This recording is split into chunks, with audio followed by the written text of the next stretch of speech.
విశాఖపట్నం అంటే ఒక ఎమోషన్ అని సీఎం చంద్రబాబు ఉప ముఖ్యమంత్రి పవన్ కళ్యాణ్లకు విశాఖ అంటే ప్రత్యేకమైన అభిమానం అని ఏపీ హోంమంత్రి అనిత పేర్కొన్నారు. విశాఖ ఉత్సవ్ ప్రారంభంలో పాల్గొన్న మంత్రి అనిత 9 రోజుల పాటు విశాఖ ఉత్సవ్ అంగరంగ వైభవంగా జరుగుతుందని అన్నారు. అలాగే ఈ నెల 29, 30 తేదీల్లో అనకాపల్లి ఉత్సవ్ను అత్యంత ఘనంగా నిర్వహిస్తున్నామని అన్నారు. విశాఖలో జరిగే ఈ ఉత్సవాలకు పోటీగా అనకాపల్లి ఉత్సవాలు నిర్వహించాలని ప్రయత్నం చేస్తున్నామని అన్నారు.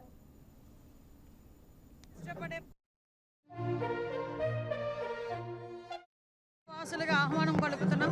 అందరికీ కూడా విశాఖ ఉత్సవ శుభాకాంక్షలు కూడా తెలియజేసుకుంటున్నాం. అంగరంగ వైభవంగా జరిగిన విశాఖ ఉత్సవాలు 9 రోజుల పాటు డిఫరెంట్ ఈవెంట్స్ ఈ రోజు ఇక్కడ జరగబోతున్నాయి.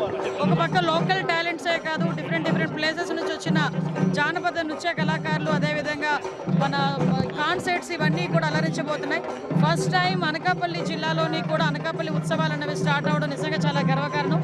ఈ అనకాపల్లి ఉత్సవాలని కూడా విశాఖపట్నం ఉత్సవాల కన్నా ఇంకొంచెం బెటర్ వేలో చేయడానికి మేమందరం కూడా ప్రయత్నం చేస్తున్నాం. ఒక పోటీ వాతావరణంలో చేయడానికి మేమందరం కూడా ప్రయత్నం చేస్తున్నాం. ప్రజల దగ్గర నుంచి అంతే స్పందన కూడా ఉంది. బై గాడ్స్ గ్రేస్ మీరందరూ కూడా అంతే రకంగా మాకు అందరికీ కూడా సపోర్ట్ చేస్తున్నారు. విశాఖపట్నం తాలూకా విశాఖపట్నం అనేసరికి ఒక ఎమోషన్.